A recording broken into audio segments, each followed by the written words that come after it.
ओम शांति। आज 26 जनवरी 70 की अव्यक्त वाणी है। आज की वाणी का सार है याद के यात्रा की संपूर्ण स्टेज। बाप दादा भी यहाँ बैठे हैं और आप भी बैठे हो, लेकिन बाप दादा और आप में क्या अंतर है? पहले भी साकार रूप में यहाँ बैठते थे, लेकिन अब जब बैठते हो तो क्या फील होता है? जैसे साकार रूप में बाप के लिए समझते थे कि लोन ले आए हैं, उसी समान अनुभव अभी होता है। अभी आते हैं मेहमान बनकर।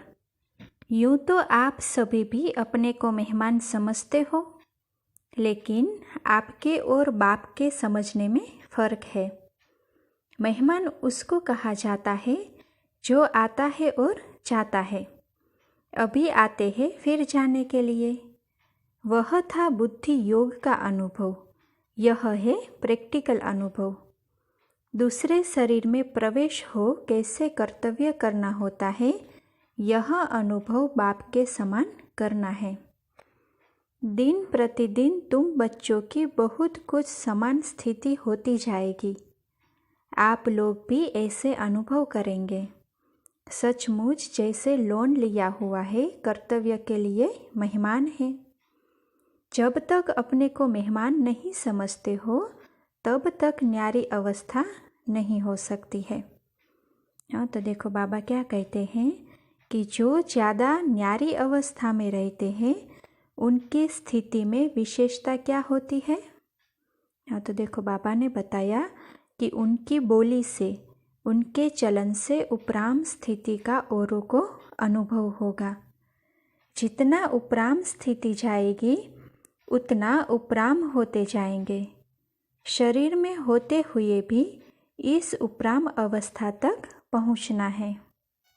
तो देखो बाबा क्या कहते हैं कि बिल्कुल देह और देही अलग महसूस हो, उसको कहा जाता है याद के यात्रा की संपूर्ण स्टेज व योग की प्रैक्टिकल सिद्धि। बात करते करते जैसे न्यारापन खींचे, बात सुनते भी जैसे कि सुनते नहीं, ऐसी भासना औरों को भी आए। ऐसी स्थिति की स्टेज को कर्मातीत अवस्था कहा जाता है। कर्मातीत अर्थात देह के बंधन से भी मुक्त। कर्म कर रहे हैं, लेकिन उनके कर्मों का खाता नहीं बनेगा, जैसे कि न्यारे रहेंगे, कोई अटैचमेंट नहीं होगी। तो बाबा कहते हैं कि कर्म करने वाला अलग और कर्म अलग है, ऐसे अनुभव दिन प्रतिदिन होता जाएगा। इस अवस्था में जास्ती बुद्धि चलाने की भी आवश्यकता नहीं है। संकल्प उठा और जो होना है वही होगा। ऐसी स्थिति में सभी को आना होगा।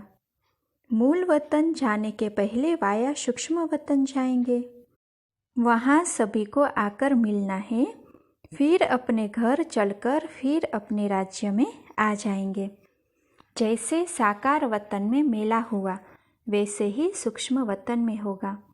वह फरिश्तों का मेला नज़दीक है। कहानियाँ बताते हैं ना, फरिश्ते आपस में मिलते थे, रूहों से बातें करते थे, वही अनुभव करेंगे। तो जो कहानियाँ गाई हुई है, उसका प्रैक्टिकल में अनुभव होगा। उसी मेले के दिनों का इंतज़ार है। अभी सर्विस के निमित्त है, सभी कुछ भूले हुए बैठे हो। उस अव्यक्त स्थिति में मन और तन व्यक्त देश में है, ऐसा अनुभव होता है। अच्छा, अपने को कहाँ के निवासी समझते हो? परम धाम के निवासी समझते हो? यह कितना समय याद रहती है? हाँ, बाबा कहते हैं कि स्वयं को परम धाम निवासी समझते हो, और यह याद कितना समय रहती है? यह एक ही बात याद रहे कि हम परम धाम निवासी आत्मा इस व्यक्त देश में ईश्वरीय कर्तव्य करने के निमित्त आए हुए हैं। मधुबन में आकर के विशेष कौन सा गुण लिया है? मधुबन का विशेष गुण है मधुरता। मधु अर्थात मधुरता, स्नेही। जितना स्नेही होंगे उतना बेहद का वैराग्य होगा। यह है मधुबन का अर्थ। अति स्नेही और इतना ही बेहद की वैराग्य वृत्ति। अगर मधुबन के विशेष गुण जीवन में धारण करते जाएंगे तो सहज ही संपूर्ण बन सकते हैं। फिर जो रूहानी टीचर्स बनना चाहिए तो नंबर 1 की टीचर बन सकते हो, क्योंकि जैसी अपनी धारणा होगी वैसे औरों को अनुभव में ला सकेंगे। इन दोनों गुणों की अपने में धारणा करनी है। मधुबन की लकीर से बाहर निकलने के पहले अपने में पूरी रीति यह भरकर जाना। एक स्नेह से, दूसरे बेहद की वैराग्य वृत्ति से कोई भी परिस्थिति को सहज ही सामना करेंगे। सफलता के सितारे बनने के लिए यह 2 गुण मुख्य मधुबन की सौगात ले जाना है। जैसे कहाँ भी जाना होता है तो वहाँ जाते ही पूछा जाता है कि यहाँ की विशेष चीज़ क्या है। जो प्रसिद्ध चीज़ होती है वह जरूर साथ में ले जाते हैं। तो यहाँ मधुबन के 2 विशेष गुण अपने साथ ले जाना। जैसे स्थूल मधु ले जाते हो ना, वैसे यह सूक्ष्म मधुरता की मधु ले जाना। फिर सफलता ही सफलता है। असफलता आपके जीवन से मिट जाएगी। सफलता का सितारा अपने मस्तक में चमकते हुए देखेंगे। तुम सफलता के सितारे हो व पुरुषार्थ के सितारे हो, क्या समझते हो? सफलता के सितारे हो। जैसा लक्ष्य होता है वैसा ही लक्षण होता है। अगर अब तक यही सोचते रहेंगे कि हम पुरुषार्थी हैं तो ऐसा समझने से कई छोटी छोटी गलतियां अपने को माफ़ कर देते हो। समझते हो हम तो पुरुषार्थी हैं, इसलिए अब पुरुषार्थी नहीं लेकिन सफलता का स्वरूप बनना है। कहाँ तक पुरुषार्थ में रहेंगे? जब स्वयं सफलता स्वरूप बनेंगे तब दूसरी आत्माओं को भी सफलता का मार्ग बता सकेंगे। अगर खुद ही अंत तक पुरुषार्थी चलते रहेंगे तो संगम के प्रारब्ध का अनुभव कब करेंगे? क्या यह जीवन पुरुषार्थी ही रहेगी? इस संगम युग की प्रारब्ध प्रत्यक्ष रूप में नहीं प्राप्त करेंगे। संगम के पुरुषार्थ का फल क्या है? हाँ, तो किसी ने कहा कि सफलता।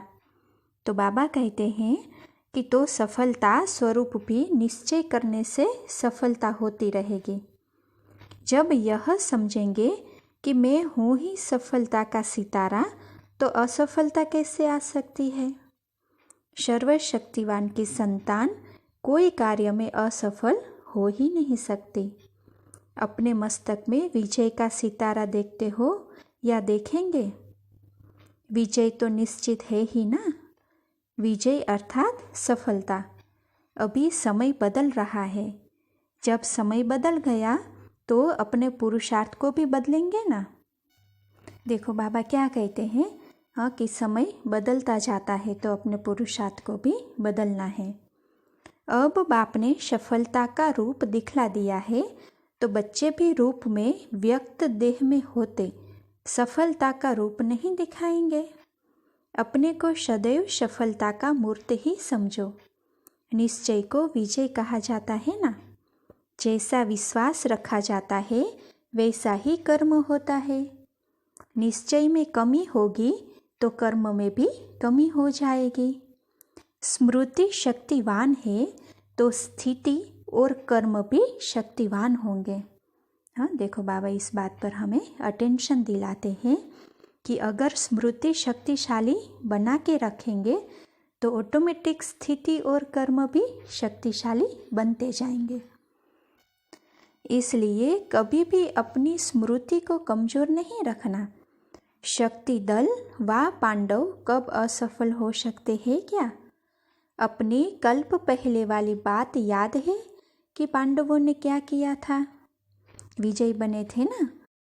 तो अब अपनी स्मृति को श्रेष्ठ बनाओ।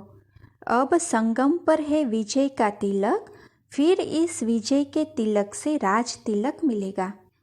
इस विजय के तिलक को कोई मिटा नहीं सकते, ऐसा निश्चय है।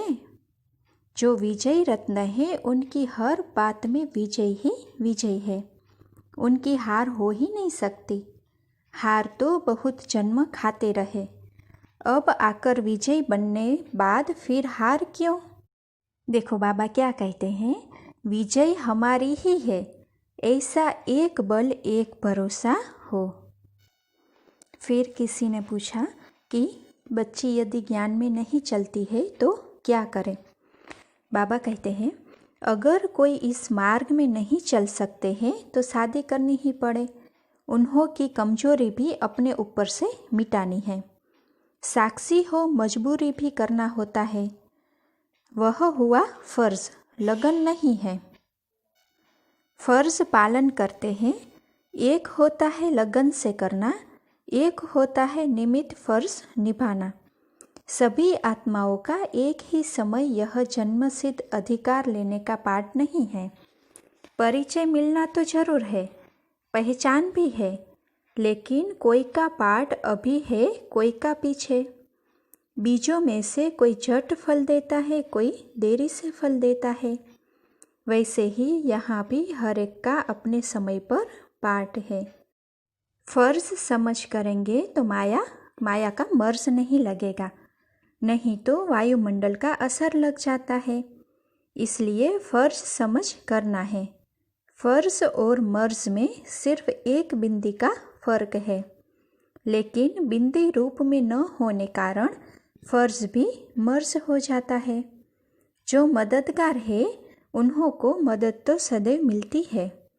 बाप की मदद हर कार्य में कैसे मिलती है यह अनुभव होता है।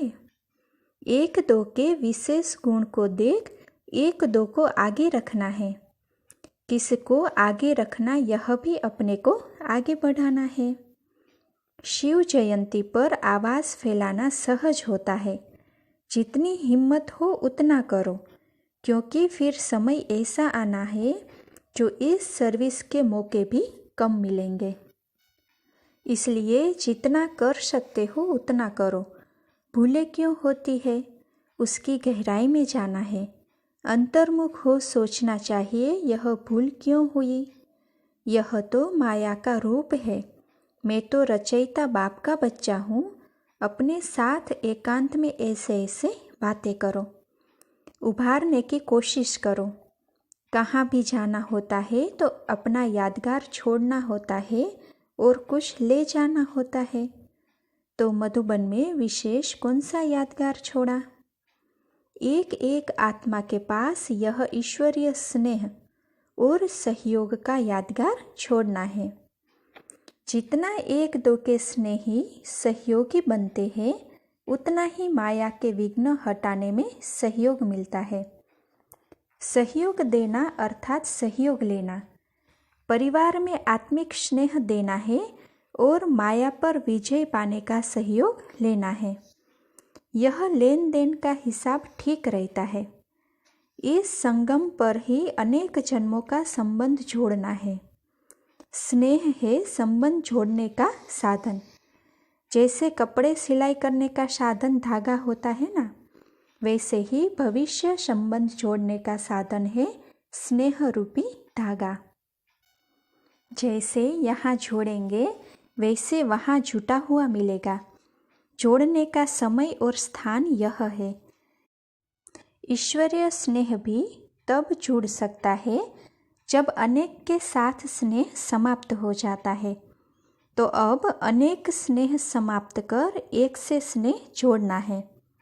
वह अनेक स्नेह भी परेशान करने वाले हैं और यह एक स्नेह सदैव के लिए परिपक्व बनाने वाला है। अनेक तरफ से तोड़ना और एक तरफ जोड़ना है। बिना तोड़े कभी छूट नहीं सकता। अभी कमी को भी भर सकते हो, फिर भरने का समय खत्म।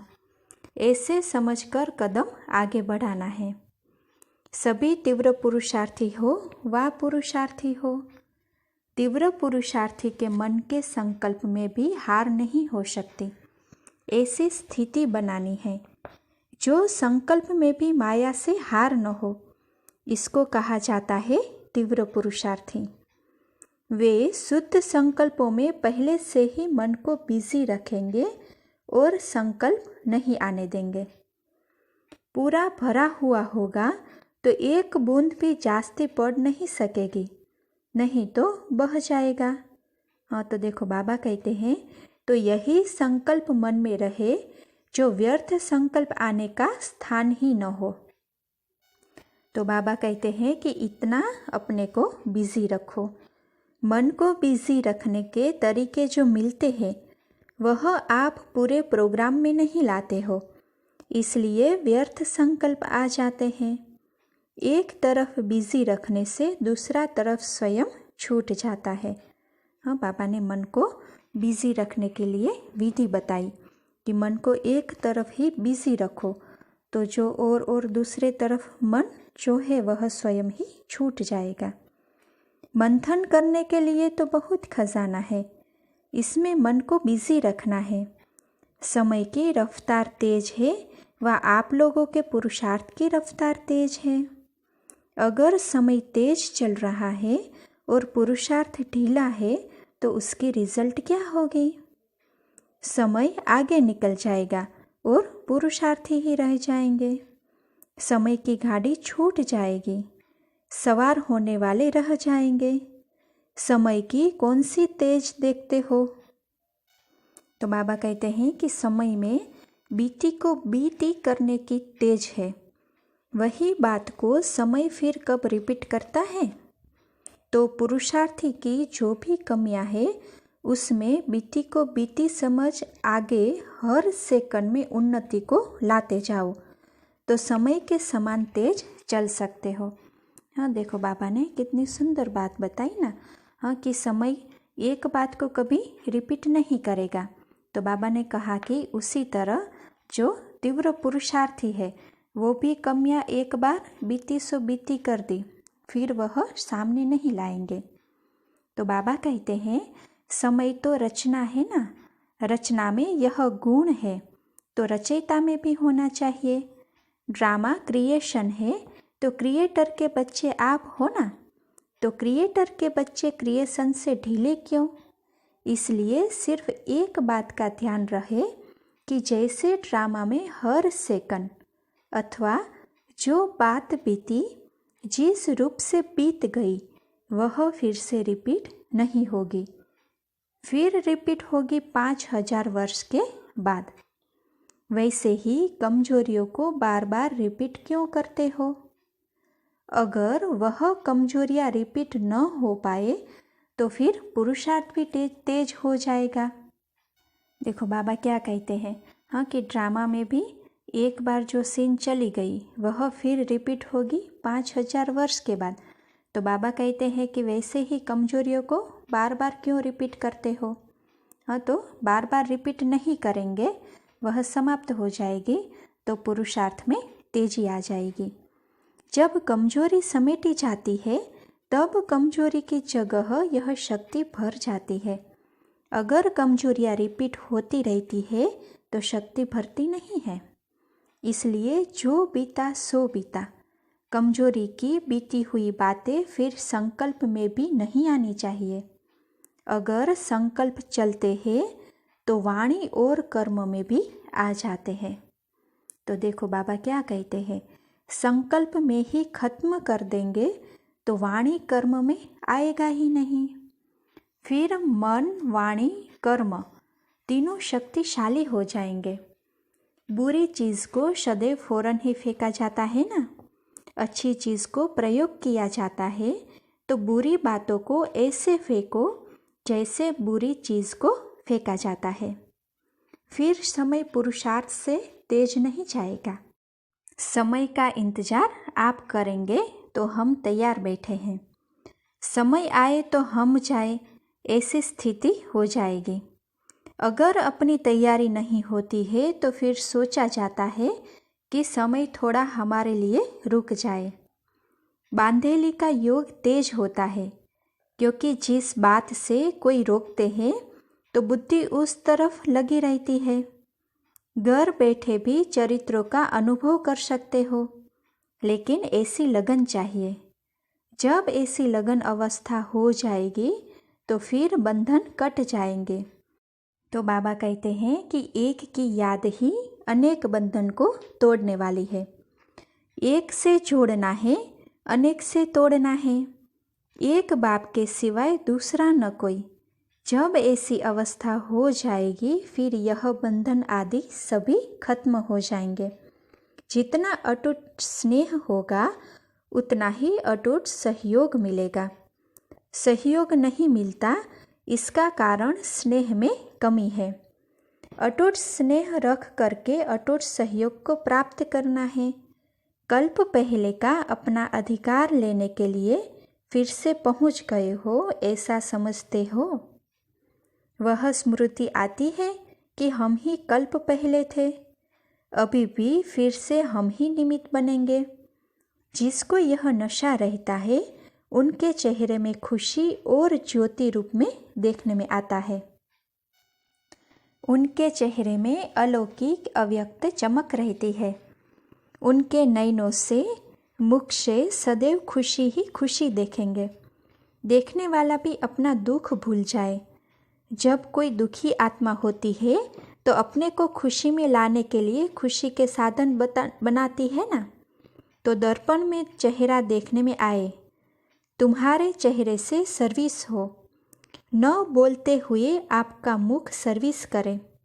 आजकल दुनिया में अपने चेहरे को ही श्रृंगारते हैं ना, तो आप सभी आत्माओं का भी ऐसा श्रृंगारा हुआ मुंह देखने में आए।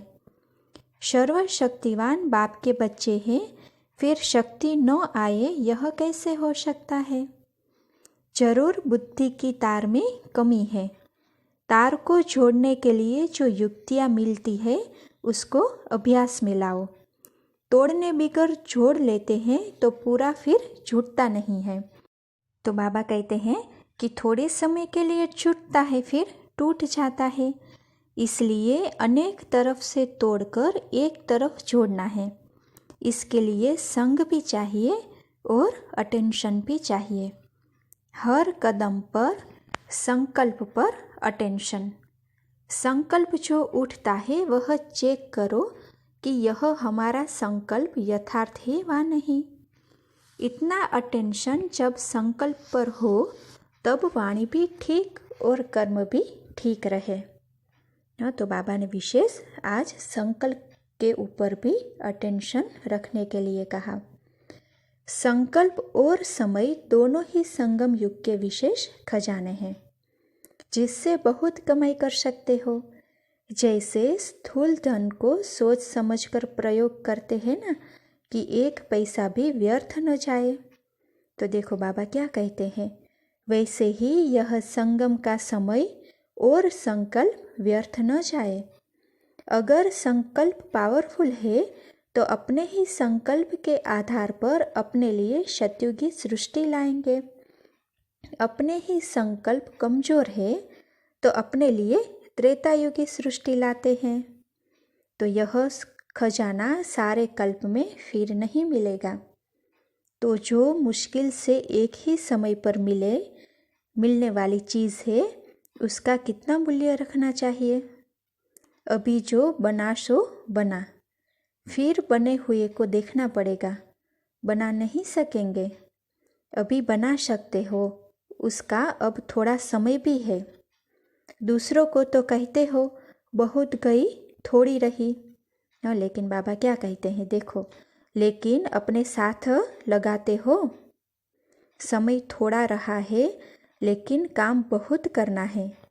अपने आप से दृढ़ प्रतिज्ञा करो कि आज से फिर यह बातें कभी नहीं रहेगी। यह संस्कार अपने में फिर इमर्ज नहीं होने देंगे। यह व्यर्थ संकल्प कभी भी उत्पन्न नहीं होने देंगे। तो देखो बाबा कहते हैं कि जब ऐसी दृढ़ प्रतिज्ञा करेंगे तब ही प्रत्यक्ष फल मिलेगा। अब दिन बदलते जाते हैं तो खुद को भी बदलना है। अब ढीले पुरुषार्थ के दिन चले गए, अब है तीव्र पुरुषार्थ करने का समय। तीव्र पुरुषार्थ के समय अगर कोई ढीला पुरुषार्थ करे तो क्या कहेंगे?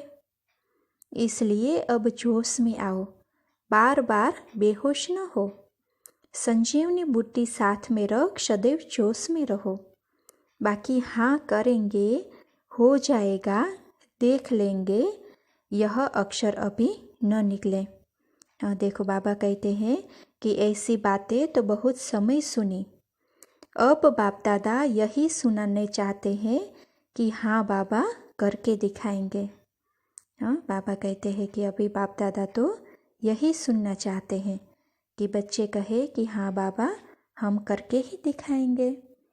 आपके चलन में अलौकिकता लाओ तो चलन की आकर्षण अलौकिक संबंधियों आदि को स्वयं ही खींचेगी। लौकिक संबंध में वाणी काम नहीं करती।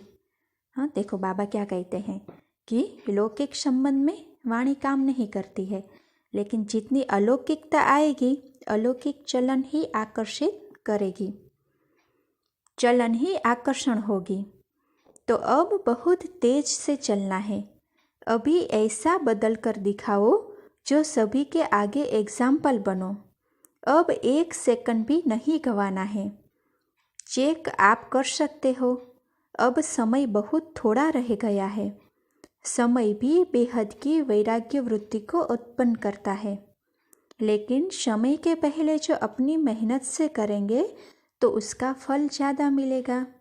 जो खुद नहीं कर सकेंगे उन्हों के लिए समय हेल्प करेगा, लेकिन वह समय की बलिहारी होगी ना, अपनी नहीं होगी।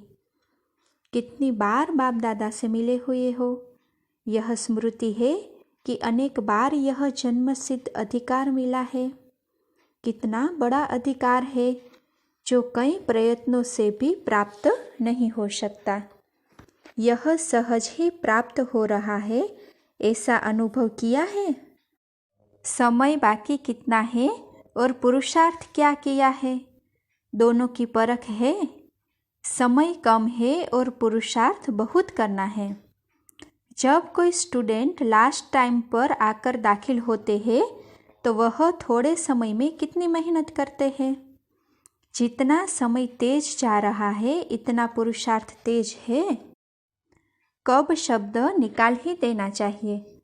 जो तीव्र पुरुषार्थी होते हैं वह कब शब्द नहीं बोलते, अब बोलेंगे, अब से करेंगे। यह संगम समय का 1 सेकंड भी कितना बड़ा मूल्यवान है। 1 सेकंड भी व्यर्थ गया तो कितनी कमाई व्यर्थ हो जाएगी। पूरे कल्प की तकदीर बनाने का यह थोड़ा सा समय है। 1 सेकंड पद्मों की कमाई करने वाला भी है और 1 सेकंड पद्मों की कमाई गवाता भी है। ऐसे समय को परख करके फिर पाँव को तेज करो। समस्याएं तो बनती रहेगी। स्थिति इतनी पावरफुल हो जो परिस्थितियाँ स्थिति से बदल जाए। परिस्थिति के आधार पर स्थिति न हो। बाबा कहते हैं कि स्थिति परिस्थिति को बदल सकती है, क्योंकि सर्वशक्तिमान के संतान हो तो क्या ईश्वरीय शक्ति परिस्थिति को बदल नहीं सकती। रचयिता के बच्चे रचना को नहीं बदल सकते हैं। रचना पावरफुल होती है व रचयिता। रचयिता के बच्चे रचना के अधीन कैसे होंगे। अधिकार रखना है, न कि अधीन होना है। जितना अधिकार रखेंगे उतना परिस्थितियाँ भी बदल जाएगी। अगर उनके पीछे पड़ते रहेंगे तो और ही सामना करेगी। परिस्थितियों के पीछे पड़ना ऐसे है जैसे कोई अपनी परछाई को पकड़ने से वह हाथ आती है और ही आगे बढ़ती है तो उसको छोड़ दो। वायुमंडल को बदलना यह तो बहुत सहज है। इतनी छोटी सी अगरबत्ती, खुशबू की चीज़ भी वायुमंडल को बदल सकती है। तो देखो बाबा क्या कहते हैं, तो ज्ञान की शक्ति से वायुमंडल को नहीं बदल सकते। यह ध्यान रखना है, वायुमंडल को सदैव शुद्ध रखना है। लोग क्या भी बोले, इस बात में अपनी लगन नहीं होती है तो वह बात सुनते हुए जैसे नहीं सुनते। तन भल वहाँ हो लेकिन मन नहीं, ऐसे तो कई बार होता है ना। मन कोई और तरफ होता है और वहाँ बैठे भी जैसे नहीं बैठते हैं। तन से साथ देना पड़ता है लेकिन मन से नहीं। उसके लिए सिर्फ अटेंशन देना है। जब तक हिम्मत न रख पाँव नहीं रखा है तो ऊंची मंजिल लगेगी।